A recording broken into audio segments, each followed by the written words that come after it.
each month. And so in that case, you'd be looking at maybe somewhere around about $50 billion. An update from Jonathan Nicholson of BNA News. Thank you. 15-minute vote.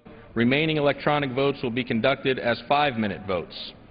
The unfinished business. The House begins voting. Procedural vote here on the rule for HRES 38 on reducing federal spending to fiscal year 2008 levels. The title of the resolution. House Calendar Number 4. House Resolution 43.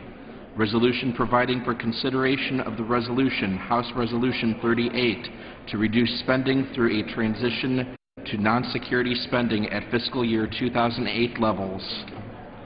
The question is on ordering the previous question. Members will record their votes by electronic device.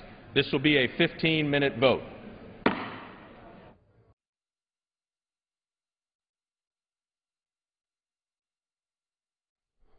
The House comes back from a very brief break after finishing up an hour or so of debate on the rule for HRES 38. This is a resolution that calls for a cut in non-security related federal spending to fiscal year 2008 levels, and this deals with the fiscal year 2011 spending, which, as you may recall, is a temporary spending measure that goes through March of this year.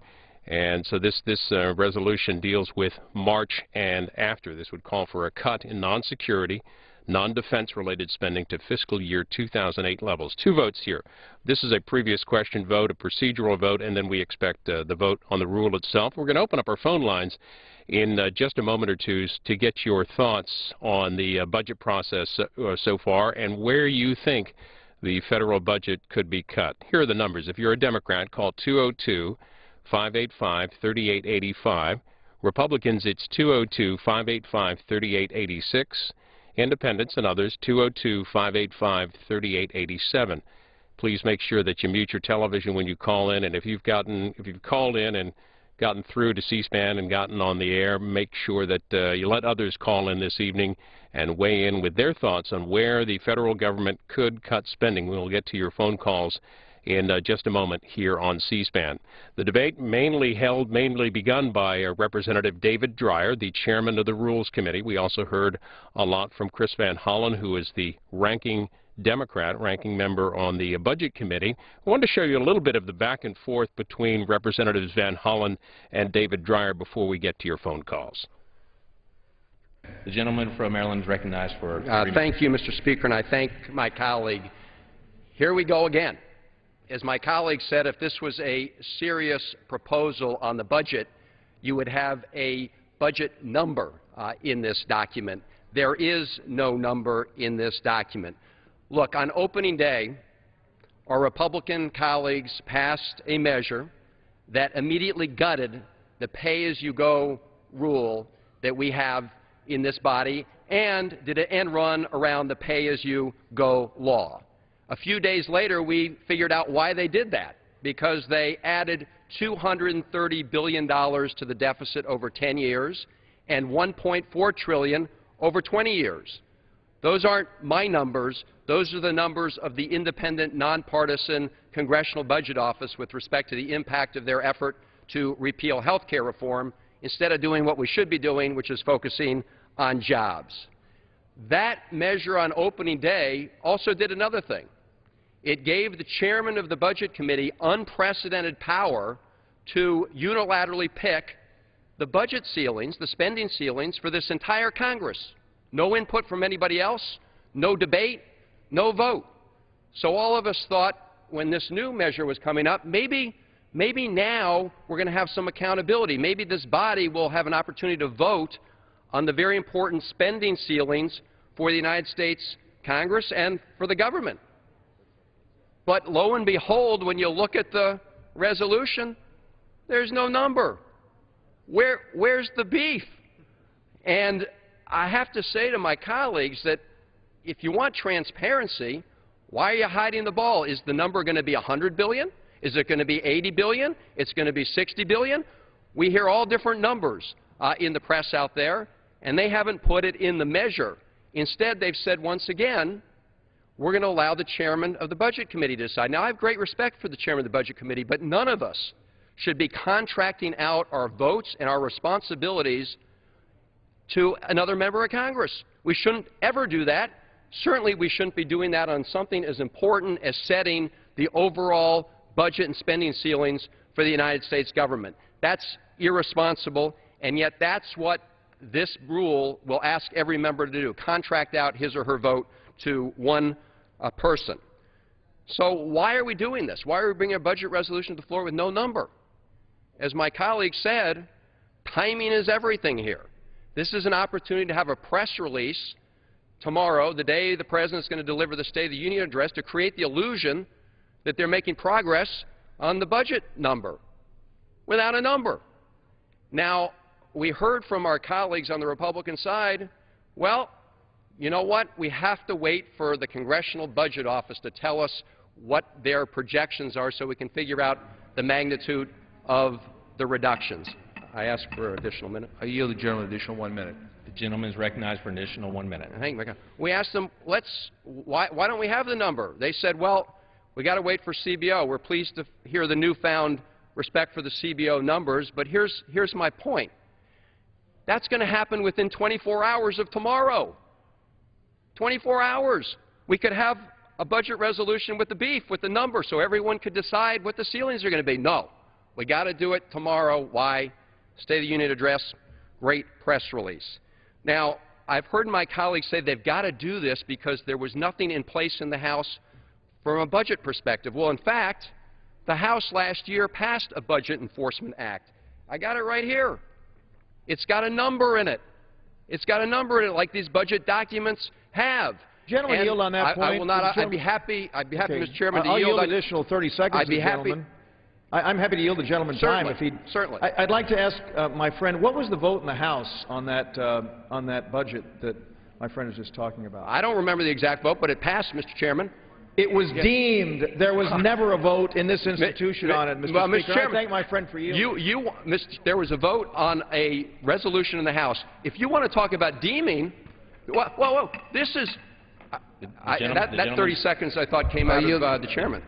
The gentleman's time has expired. I asked seconds because he yielded me. I took 3 seconds of it, and I yielded him 30, so that's 10 times. Thank you, Mr. Chairman. Listen, deeming, what we're doing today is the ultimate example of deeming. We are passing a resolution that deems in advance the passage of a number that we don't even know, and it's going to be decided by one person. We are deeming that individual all the authority, and the shame of it is that that's a process that I think we all recognize as flawed, and yet this is deeming on steroids. So I would suggest that we come up with a real number, put some beef on this, have a real argument, and let every member vote and take responsibility. I thank you. The gentleman's time has expired. Chris Van Hollen and David Dreyer, earlier debate on the rule for HRES 38. That's a resolution that John Shaw of Market News International writes would call on Congressman Ryan, the Budget Committee Chairman, to introduce a plan to reduce the risk of fiscal year 2011 non-security spending, to reduce that to fiscal year 08 or lower. And we've opened up our phone lines for your thoughts on government spending. Where should the federal government be cut? Here's Grayson, Kentucky, and Mary, first up on our Democrats line. Hi. Hi. Yes, we feel like that the federal employees should have a cut, and also to park the Air Force One. And all this convoy. And all the convoy. Okay, here's Ruston, Louisiana. Carolyn's on our Republican line. Go ahead. Yes, I think all members of the Congress and the Senate should take a, 60% pay cut and get rid of their, like Lieberman's going to get $120,000 for the rest of his life as his pension. I think all that ought to be done with. I think all the presidents and all their pensions should be done away with. But that'll never happen. But let us not forget, we got to pass it before we read it by Miss Nancy.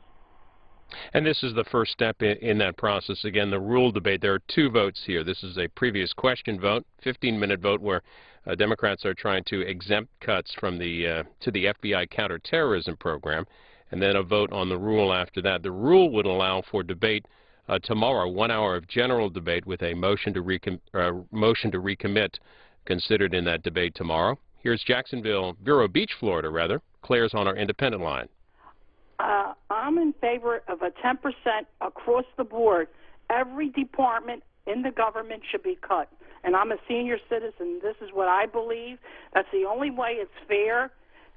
Every department should be cut 10% right across the board. Thank you. Next up, we go to Jacksonville, Florida. Democrats line. Here's Fran. Hi. Well, first, I'd like to say that the tax cuts for the wealthy could have really helped the country out if we had not passed that. But since that happened, I think that the cuts should be for those defense contractors that rip us off and charge us for things that they don't do or too much for what they do. And I think that we should stop giving aid to countries that don't need it, like Israel, and I'm not an anti-Semite. I think Israel's our friend, but they don't need funding from us, and giving money to people who really don't like us, and I think that's Afghanistan. We're going to be hearing lots about the budget in the next couple of weeks, obviously here tonight and tomorrow with this debate on HRES 38. Certainly tomorrow during the President's State of the Union address. That's 9 o'clock tomorrow night. We'll have live coverage here on C-SPAN. And then the President will introduce his proposal for fiscal year 2012, and that is expected the week of February 13th. We're asking you, where should the federal government cut spending, and if indeed they should, if that's your opinion. Next up, we go to Joe, who's on our Republican line in Dipton, Indiana. Hi. Yes. What I think they need to do with federal spending is the fact that, one, they need to stop going over to countries where they, spend much more money on different products and things like that, and spend more on American-made products. And then that way we can actually boost up our economy and to be able to help us to where we can actually get back on our feet again. Seems like we go over to China and Japan and things like that, but if we had more American-made products, that would build up more jobs and give us much more to work with. And as far as like the things that don't want to work, just cut them out or at least revitalize them and make them work better. You heard a lot mentioned during the debate, perhaps if you were listening earlier, about the Congressional Budget Office and their estimates for the upcoming year, their adjusted estimates for budget and economic forecast. Well, the CBO will release its forecast on Wednesday at 10 o'clock Eastern. We'll likely hear some sort of news conference that morning as well. That'll be Wednesday. Pensacola, Florida. Next up, Rich, hello, on our independent line. Good afternoon. I think the NEA should be cut in half or eliminated altogether. That'd be the National Endowment for the Arts? No, I'm sorry. The Educational Bureau. The Department of Education? Yeah. Okay. Yes, cut in half. Not necessary.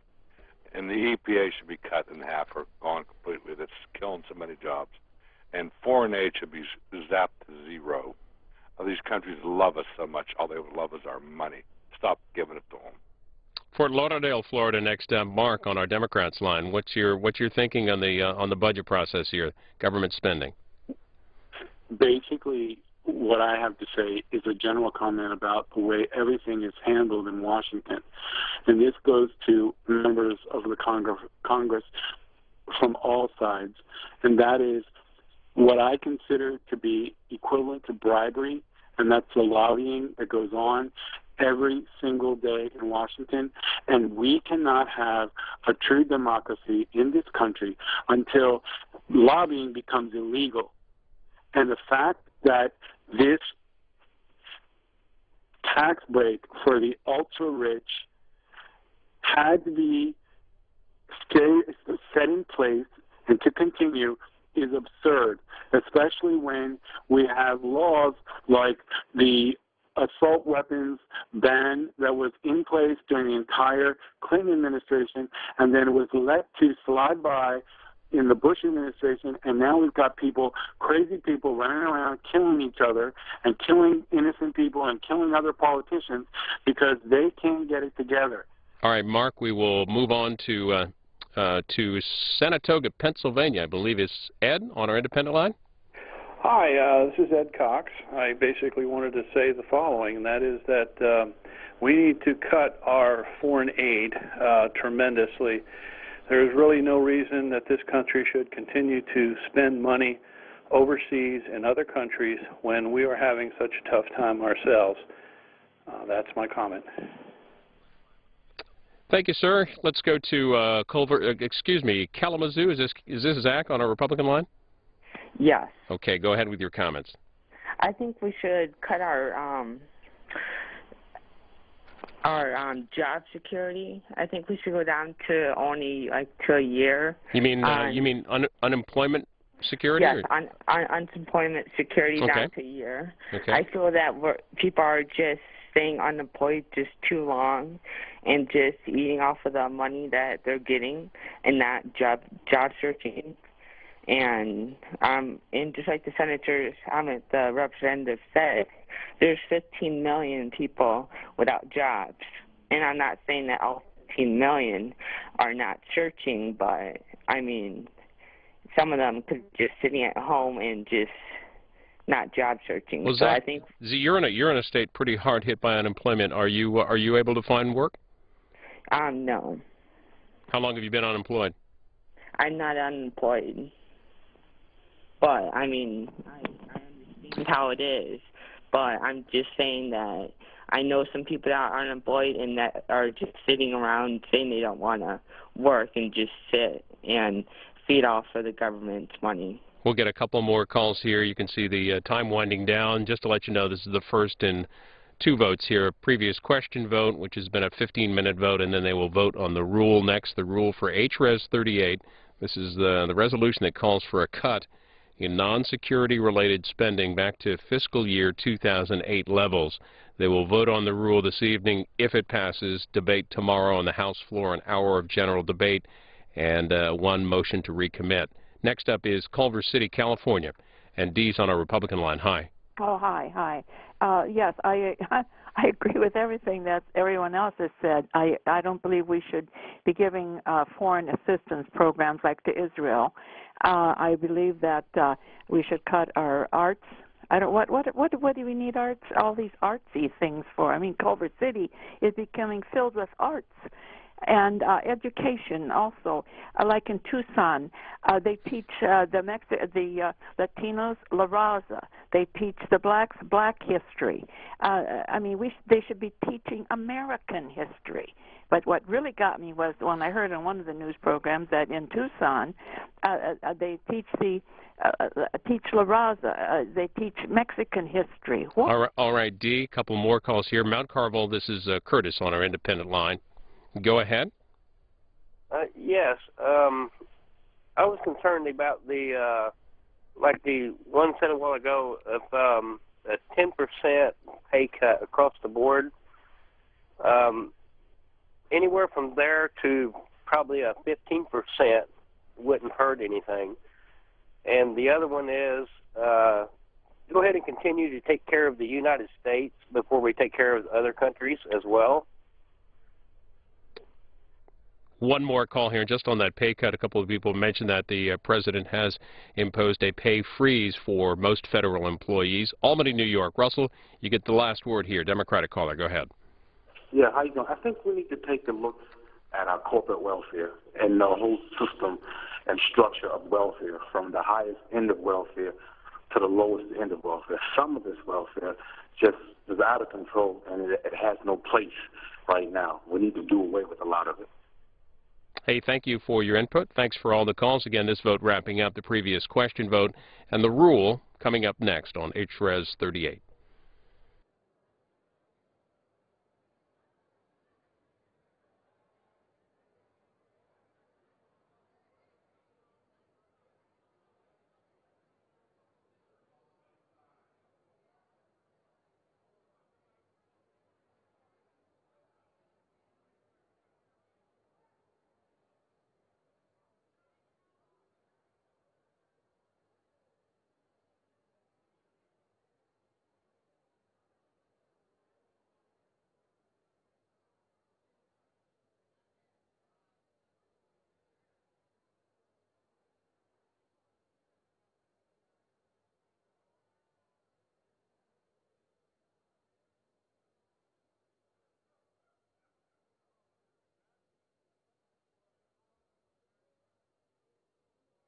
On this vote, the yeas are 236 and the nays are 155.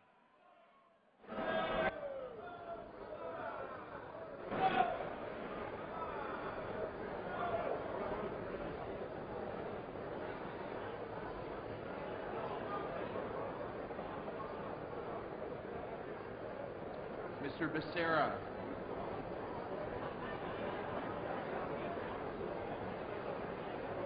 Mr. Becerra votes aye. Mr. Schiff. Mr. Schiff votes no.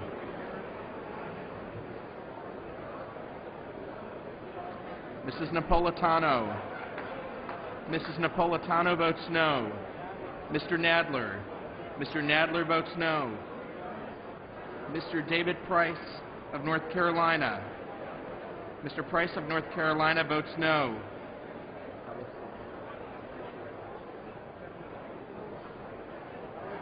Mr. Ellison. Mr. Ellison votes no.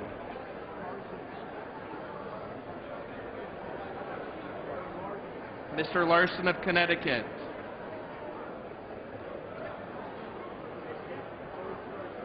Off aye on no for Mr. Larson of Connecticut. Mr. Becerra. Off aye on no for Mr. Becerra. Mrs. McCollum. Mrs. McCollum votes no. Mr. Royce. Mr. Royce votes aye. Mr. Smith of New Jersey. Mr. Smith of New Jersey votes aye.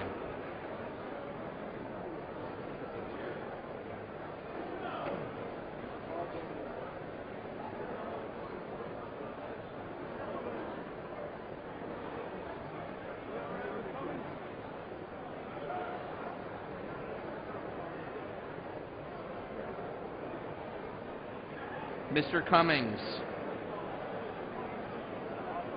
Off aye on no for Mr. Cummings.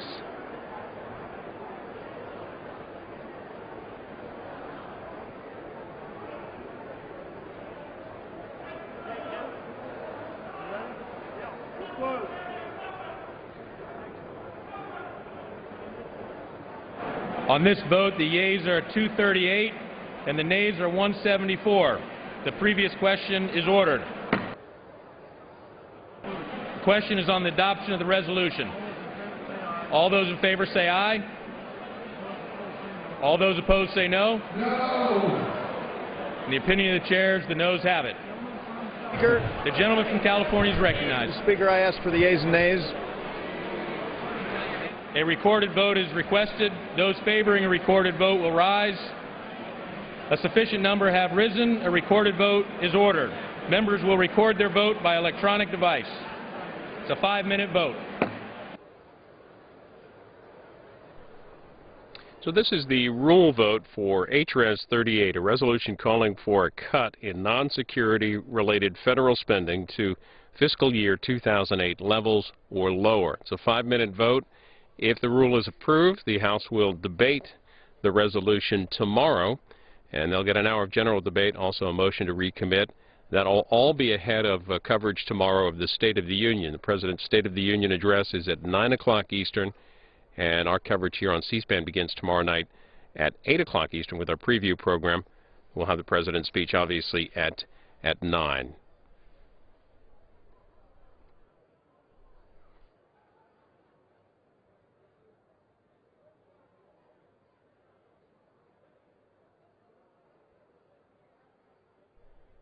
Again, this 5-minute vote on the rule for HRES 38 on cutting federal spending. We spoke to a reporter earlier today for some background on the legislation. Jonathan Nicholson of BNA News. Why do House Republicans have to pass a resolution to set spending limits aimed at cutting the federal budget? And instead, why can't they just propose the cuts they want to make and bring that up for a vote before the full House? Well, there's a couple of different things at play here. One is that the Democrats who held power in the last House, didn't actually pass a budget resolution for FY11, which we're currently in. Instead, there's only a spending resolution that goes until March 4th. And so basically what all this is doing is, I guess today's vote is actually just on the rule for the bill to come up tomorrow that will tell House Budget Chairman Paul Ryan of Wisconsin to insert in the congressional record basically what the non-security spending levels should be for the remainder of the fiscal year. Well, take us to that next step. Once Congressman Ryan, the budget chair, sets those spending levels, what happens from there? At that point, the appropriators will have to step in and have to decide how to enforce those levels and how far to make cuts and so on. The resolution itself doesn't actually give a number for the overall non-security spending level for FY08, though generally House Republicans say it's around $378 billion. In comparison, just to give you some idea, in FY10, non-security spending was about $462 billion. But again, in terms of the actual amount of federal spending this would affect, it's actually a relatively small amount, a little bit less than 15%. In fiscal 10, just to give some more perspective, the federal government spending in total about $3.549 trillion. So that's 3.549 with like 9 more zeros after it. In terms of actual outlays for the annual fiscal year. Now, this resolution, these cuts will be made just for the current spending year, for fiscal year for 2011? Correct. It's interesting, again, that they, just go for the non-security, which in general parlance is described as not affecting defense, not affecting homeland security, not affecting veterans affairs. Those are politically touchy and sometimes tough to round up votes for. Republicans say that they are, there seems to be some debate within the House Republican Conference about how much to look at those areas for fiscal year 12, because really it's tough to make significant savings on the spending side overall. Again, when you're talking about $3.5 trillion annually, unless you move to entitlements, unless you move to defense spending. Security spending itself is a little bit closer to, just by itself, those three categories is closer to about 18% of budget authority in fiscal year 2010. Well, House Republicans said originally they wanted to cut up to $100 billion. What's your best sense of where that number is going to be for this fiscal year? How much is, what's that level going to be? If I had to guess, which is never a good thing for reporters to do, I would have to say somewhere between 40 and 60 billion. House Chairman Ryan has talked about maybe 60 billion. The problem is if you just sort of, there'll be a better idea on Wednesday when the CBO comes out with what the baseline levels for FY11 would be, basically FY10 spending policies plus inflation. But if you just take the 84 billion difference between what was projected for FY10 versus what the FY08 spending levels were for non-security, you come out to about 84 billion. But you have to remember that if this doesn't start until March, then you're only going to get 7/12 of that projected spending, even if it all came out as evenly each month. And so in that case, you'd be looking at maybe somewhere around about 50 billion. An update from Jonathan Nicholson of BNA News. Thank you for crunching the numbers for us. Sure.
On this vote, the yeas are 240, the nays are 160. The resolution is adopted. Without objection, the motion to reconsider is laid on the table. Order.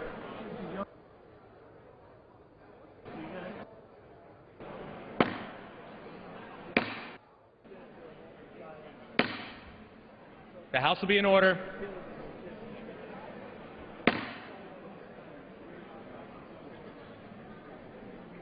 The House will be in order.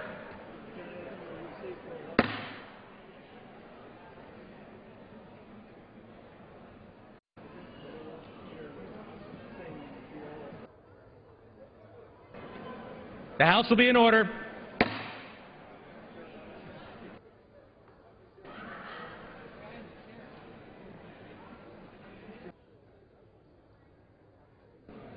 For what purpose does the gentleman from Florida rise?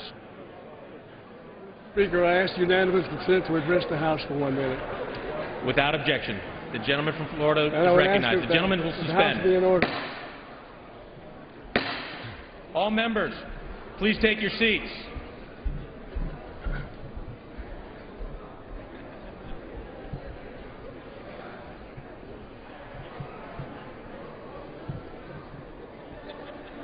Members, please clear the well. The House will be in order.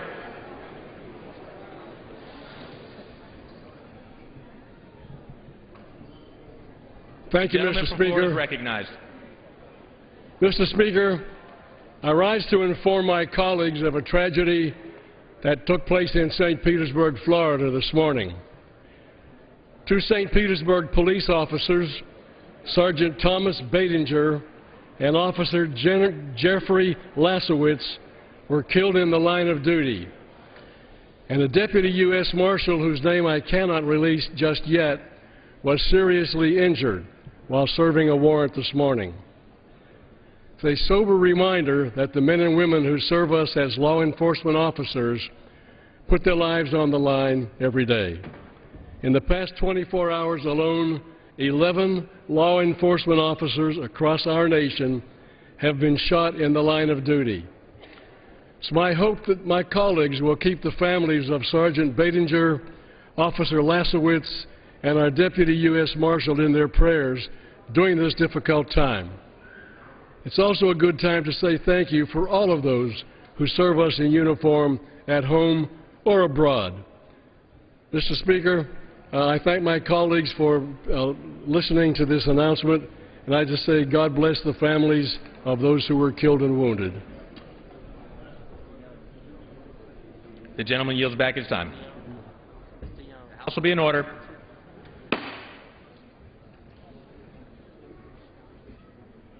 Members, please take your conversations off the floor.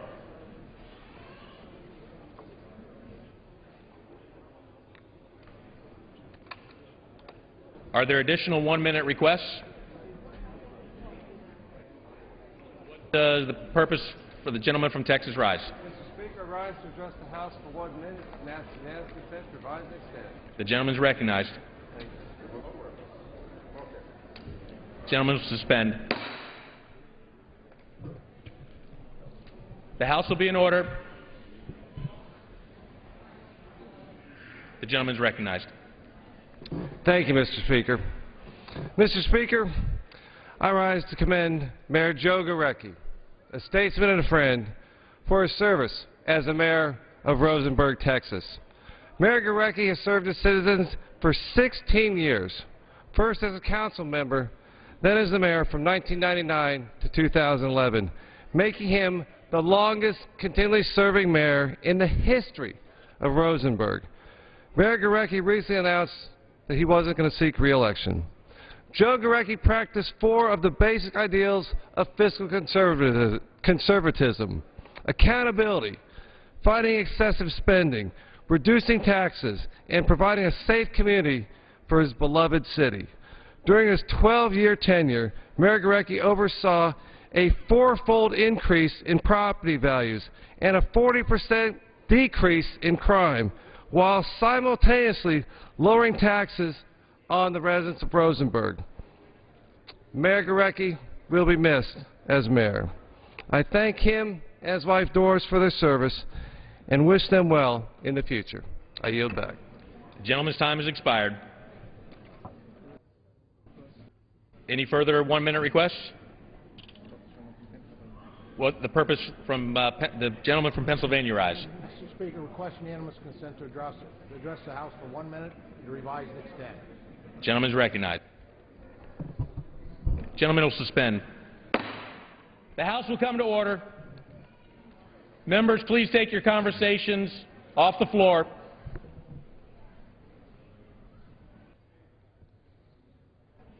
The gentleman is recognized. Mr. Speaker, Shakespeare penned the words that gave title to a true story of the 101st Airborne during World War II in King Henry V. He wrote, "We few, we happy few, we band of brothers, for he today that sheds his blood with me shall be my brother." Stephen Ambrose wrote a book that became the miniseries Band of Brothers. Dick Winters was a part of that story. Actor Damian Lucas brought his character to life in the series, but for Pennsylvanians, Winters was a real-life hero in his story, The Stuff of Legends. Winters died earlier this month in Campbelltown, Pennsylvania. He was 92. On D-Day, June 6, 1944, Winters and his men parachuted in to take on a German artillery nest on the Utah beach. His troop from Easy Company fought through the Battle of the Bulge, the liberation of the death camp at Dachau, and made it to Hitler's Eagle's Nest at Berchtesgaden. Winters never sought fame, never thought of himself as a hero, and characteristically he asked that his funeral be private. But as Tom Hanks put it, when the world needed heroes, he served in a company of heroes. Pennsylvania nation mourn the loss of this brother. I yield back. The gentleman's time has expired. Purpose for the gentleman from Texas rise. Request permission to address the House for 1 minute. Without objection, gentleman is recognized. Mr. Speaker, Jess Smochek joined the Peace Corps in 2004 and went to Bangladesh to help that third world country. Soon after arriving, a group of local men groped her sexually, however. She reported the improper conduct, but no one did anything. While in Bangladesh, Smochek felt unsafe and continued to report the hostile environment to the Peace Corps, but no one did anything. Later, a group of criminals kidnapped her, beat her, raped her, and abandoned her in an alleyway, and no one did anything. In fact, for political reasons, the Peace Corps did everything it could to ignore and cover up the dastardly deed, blaming the crime on the victim. Rape is not the fault of the victim. It is the fault of the criminal. And according to ABC News, over 1,000 rapes and assaults occurred in the last 10 years against American women working for the Peace Corps. But apparently, no one is listening. Those days need to end, and it's time for justice for Jess Smochek, because justice is what we do in this country, and that's just the way it is. Yields back his time. For what reason the gentleman from Texas rise? Without objection.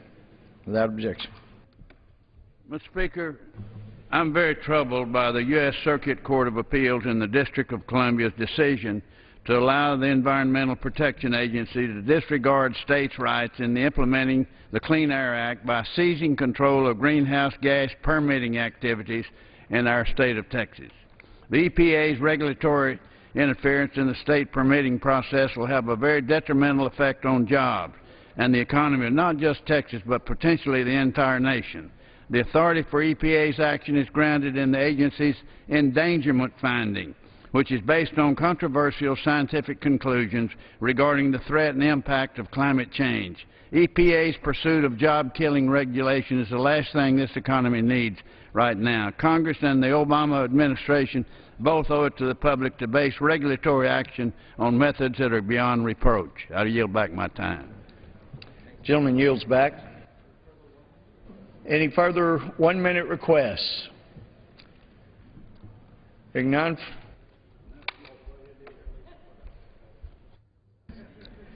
The chair lays before the House the following personal request.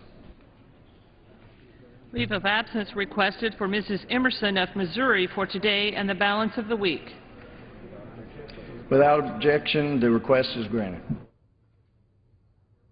For what purpose does the gentlelady from California rise? Mr. Speaker, I ask unanimous consent that today, following legislative business and any special orders heretofore entered into, the following members may be permitted to address the House for 5 minutes to revise and extend their remarks and include therein extraneous material. Mr. McDermott, Washington; Mr. DeFazio, Oregon; Ms. Woolsey, California; Mr. Lipinski, Illinois; Ms. Kaptur, Ohio. Objection? For what purpose does the gentleman from Indiana rise? Mr. Speaker, I ask unanimous consent to today, following legislative business and any special orders heretofore entered into, the following members may be permitted to address the House, revise and extend their remarks, and include therein extraneous material. Mr. Paul today and January 26 for 5 minutes each. Mr. Burton today and January 26 for 5 minutes each. Mr. Turner on January 26 for 5 minutes. Objection? Under the Speaker's announced policy of January 5, 2011, and under approval of the House, the following members are recognized for 5 minutes each. Mr. McDermott for Washington. The gentleman is recognized for 5 minutes. Mr. Speaker, at its core, the budget is a statement of Americans' priorities. It says what we as a nation value. After all, the Republican budget-cutting promises that preceded and followed the recent midterm elections, we're finally seeing what the Republicans are really about, what they really value: press releases. Their whole legislative agenda since they gained control of the House has amounted to nothing more than political theater. The Republicans are doing the exact opposite of what they promised. They are offering no transparency and no thoughtful consideration of the budget in the Congress and no job proposals. Instead, they're just offering a radical Republican wish list to appease their base. Sadly, the budget process is going to be just another backroom deal. Mr. Ryan of Wisconsin has been appointed to determine on his own, with no input from the rest of the House, what the budget spending limits will be. If you care about openness and transparency, you're going to be disappointed. The Republicans said everything would be on the table with increased input and debate among the members. Instead, we're going to get a budget number drafted by one member and will be forced to accept it without a vote. If you care about fairness and democracy, you're about to get a very rude awakening. If you care about making smart investments where all Americans can benefit and prosper, you're going to be disappointed. And if you're a faithful deficit hawk who thought a Republican-controlled House would reduce the deficit, you've been hoodwinked. In the run-up to the midterm elections, Republicans promised that if they won the House, they'd cut $100 billion from the budget. They didn't have a plan, but $100 billion sure sounded like a good number. Well, it's now months after the election, and they still don't have a plan, no specifics, no baseline number, and boy, are they running away from that $100 billion commitment as fast as possible. The Republicans do have a list that includes over 100 cuts that completely disregard the economic and social impacts the cuts would have. Mr. Speaker, budgets are about values. They are a moral document. In general, you're either favor making smart investments and helping the less fortunate, so you're smart and compassionate, or you demonize collective government and it's everybody for himself, laissez-faire capitalism. The Republican Study Committee's list of budget cuts shows us which side of the values equation the Republicans are on. They want to preserve hundreds of billions of dollars for corporate tax breaks, but take away student loans from tens of thousands of students. They want to keep building weapons systems that the Pentagon doesn't want, but they cut historic preservation. They want to encourage the offshoring of jobs and want to cut programs that help our exporters. Mr. Speaker, we're a month into the Republican leadership of this House, and we haven't seen a single move toward creating jobs. We are a month into the Republican leadership of this House, and we don't have a budget number. We haven't had a hearing. We have no budget proposal that can be honestly debated. Cutting the budget is no easy task.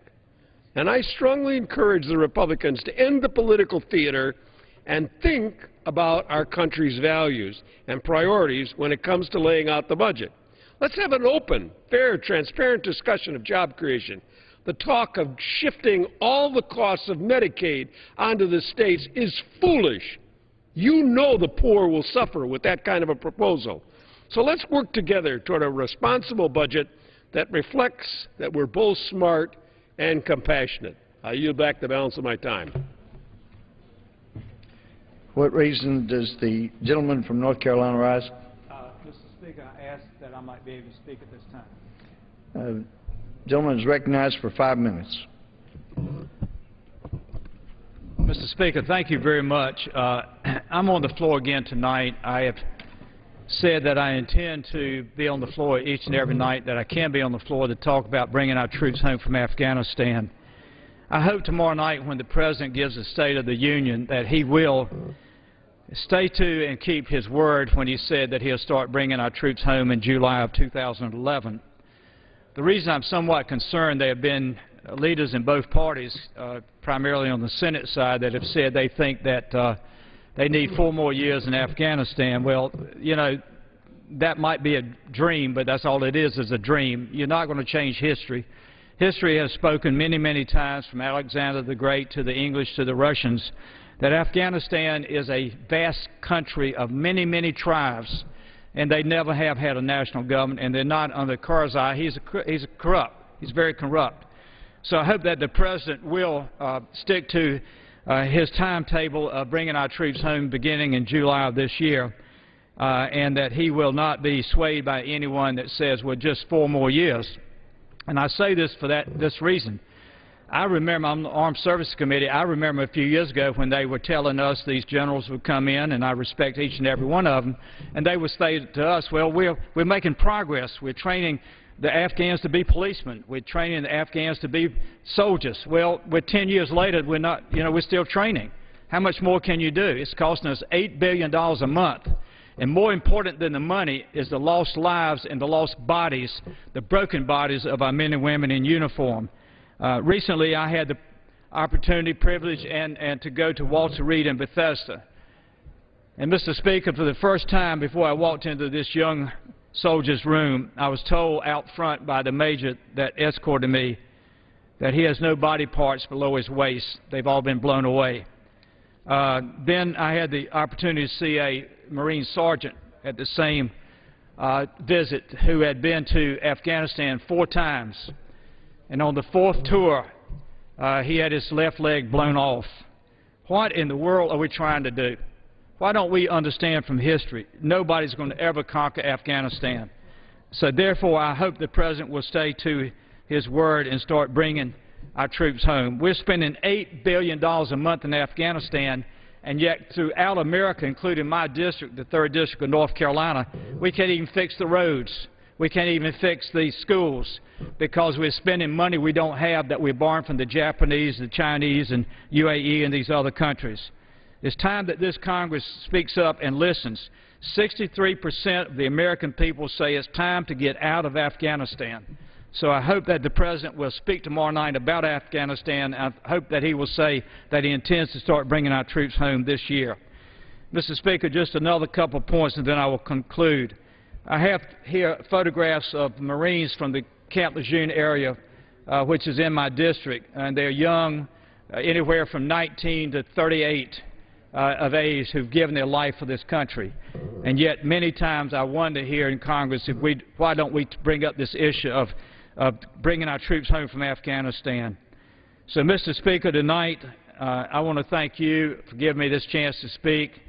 I want to thank those that might be on the floor. I hope you'll join us, Ron Pauling and myself and Jimmy Duncan on our side, who have been saying it's time to bring our troops home. And let's join together in a bipartisan way and start talking about bringing our troops home. Mr. Speaker, before closing, as I do each and every night, because I think about the pain that I've seen at Walter Reed and Bethesda, I think about the families who are burying their loved ones now who have died in Afghanistan, that it's time to say to God, God, please continue to bless our men and women in uniform and their families. God, in your loving arms, hold the families who've given a child dying for freedom in Afghanistan and Iraq. And God, please continue to bless the House and Senate that we will do what is right in your eyes for your people. God, give wisdom, strength, and courage to President Obama that he will do what is right in your eyes for your people. and 3 times I will say, God please, God please, God please continue to bless America, and I yield back the balance of my time. Ms. Woolsey of California. Mr. Speaker, it's not often that you'll hear me, Lynn Woolsey, say this, but I've recently found myself on the same page on a very important issue, at least in principle, with the leaders of the Tea Party movement and other top lawmakers on the other side of the aisle. They've said that the military budget must be on the table in any discussion about reducing federal spending. I agree completely. And the Progressive Caucus has for several years offered specific cuts that would in no way impact our ability to provide for the national defense, but would actually cut the Pentagon spending. Here's the problem, Mr. Speaker. When it came time for the rubber to meet the road, well, guess what happened? The Republican Study Group released their list of cuts last week, and lo and behold, not a single dime of actual Pentagon cuts was in there. What was included irresponsible cuts to public housing, high-speed rail, and economic development, among other things, to say nothing of what would happen to funding for national parks, Pell Grants, and NIH if they followed through with their plans to cut non-defense discretionary spending to what they recommend to 2006 levels. But perhaps most reckless of all was the proposal to zero out funding for USAID, the United States Agency for International Development. It just goes to show the narrowness of their perspective when it comes to national security. When they think about protecting America, they think only of weapons and warfare. In fact, that's the approach our policymakers have taken for the last decade in Iraq and Afghanistan, and it's cost us nearly 600,000 American lives, plus more than $1 trillion of the people's money, while doing next to nothing to defeat the terrorist threat. What we need instead is a smart security policy with humanitarian aid like the kind distributed by USAID as a centerpiece. Instead of a military surge, we need a civilian surge. Wherever there is poverty and deprivation around the world, we need to be there with assistance that promotes stability and keeps terrorism from taking root in the first place. I'm talking about everything from debt relief to democracy promotion, to human rights, to sustainable development, to education, especially including education for women and girls. Mr. Speaker, development aid gives the taxpayer plenty of bang for the buck, and it actually costs pennies on the dollar. It represents a microscopic portion of the federal budget, and yet development aid has great influence when it comes to creating the conditions for global stability and global peace. If we're serious about national security in the 21st century, if we're serious about projecting moral authority and honoring American values, then we must dramatically increase humanitarian aid, and we must not cut it. And if we're serious about deficit reduction, it's time to address the real waste and excess, the Pentagon, which has enjoyed a blank check for far too long. So I applaud the majority if they are truly prepared to cut military spending, but so far I hear more talking points than serious proposals. And I have to remind you, Mr. Speaker, that it's all talk until it's not. And if the majority party really want to do something that will advance our security goals while dramatically reining in federal spending, then they should join me in a call to immediately bring our troops home from Afghanistan. With that, Mr. Speaker, I yield back. The gentlelady yields back. Mr. Paul of Texas. The gentleman is recognized for 5 minutes. Hey, thank you, Mr. Speaker. Mr. Speaker, in the last several weeks there have been several articles published by officials from the Federal Reserve System.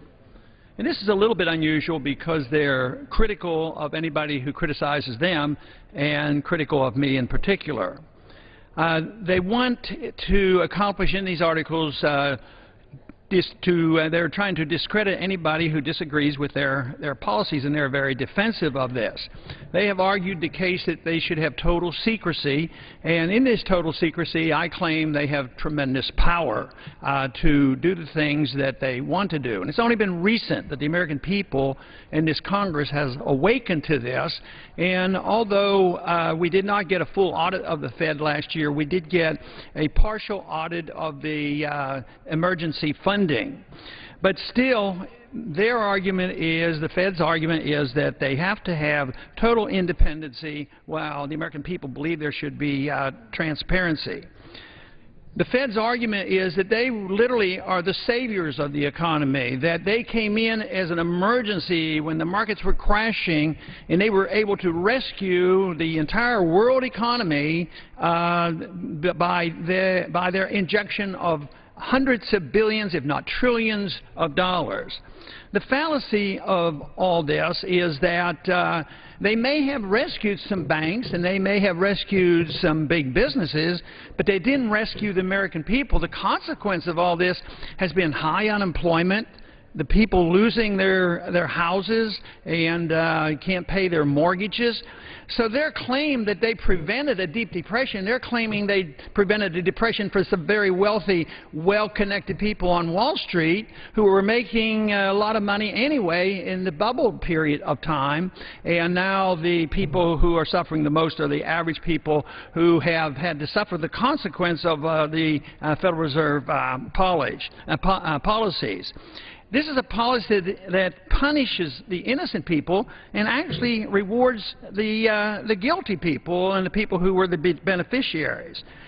You know, the very people that are claiming that they have solved all our problems are the very ones who created the problems, and they never once predicted the trouble that was coming. And there were numerous economists around the country, especially the free market Austrian economists, predicted and explained the housing bubble and that it was coming and there would be a collapse.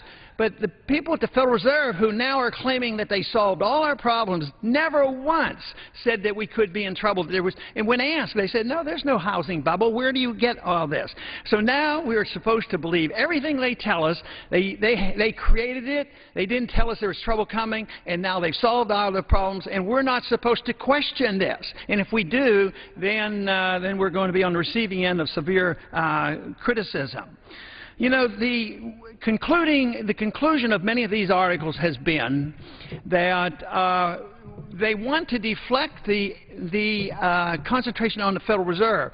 They will say that, yes, there still are problems, but it's all on the Congress. It has nothing to do with them. They save us from ourselves, and they take care of us. They create good times and take care of us when we're in bad times.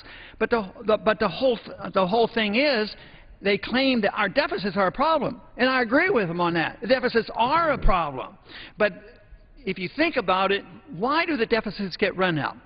We and as members of Congress, this whole Congress for decades on decades, run up deficits to pay for welfare programs and warfare. Endless spending. We tax the people, and we can't tax anymore. We borrow, and there's a limit on borrowing, or interest rates will go up. But guess who monetizes the debt and enables the Congress to continue the spending? It's the Federal Reserve. So they are the ones who literally facilitates the deficit financing. So for them to turn around and say it's all the blame of the Congress, they're absolutely being disingenuous. It is the Federal Reserve and the monetary system that encourages runaway deficits, runaway spending, runaway militarism, and runaway welfareism. The Fed over the years has had two mandates. One, to have price stability and full employment. Well, think about the price stability. Yeah, did they have price stability with the NASDAQ stocks back in the year 2000 that collapsed when that bubble developed? Have they had steady? Have they had steady prices, price stability with medical care costs or housing costs or education costs? No, absolutely none. Today, bond prices are sky high. We have a bond bubble going on right now, and it's the result of Federal Reserve policy, but they don't want you to think and talk about that. And the full employment mandate. I mean, just think of it.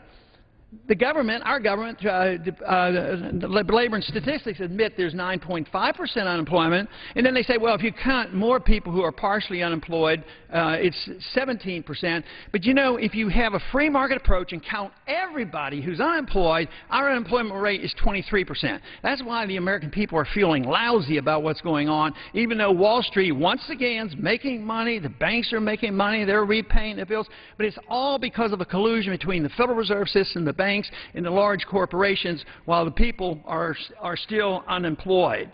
The Congress has a proper responsibility, and it is oversight. It was never meant for the Federal Reserve to have free rein and not have any oversight rights whatsoever. And we have to realize this whole issue of central banking is not a new issue. It was here from the very beginning. Hamilton and Jefferson argued about it. Jefferson and Jackson and many others were absolutely opposed to central banking. So it's not a new issue. But there is no authority in the Constitution that grants this right to have a central bank and to create money out of thin air just to accommodate the politicians. We have a right and an obligation and responsibility for oversight of the Federal Reserve. And our responsibility is to look at bad policy. And if the Federal Reserve is responsible for the inflation, the business cycle, the unemployment, it is up to us to do something about it and look into it, at first to look into it and understand it, because then it will be realized that we need to have more oversight. And right now there's tremendous support. In the last Congress we had 320 members of this House who supported an audit of the Fed, so we're making progress here. It annoys the Federal Reserve. There's going to continue to be their PR campaign. First time in their history they've hired a PR agency and lobbyists to lobby for their position. So they know they are under the gun as far as the people waking up and realizing that the Federal Reserve has been responsible for so much havoc that we've had in this country. And I think it's our responsibility to continue to look at the Fed and find out how they have caused so much trouble. I yield back the balance of my time. The gentleman yields back.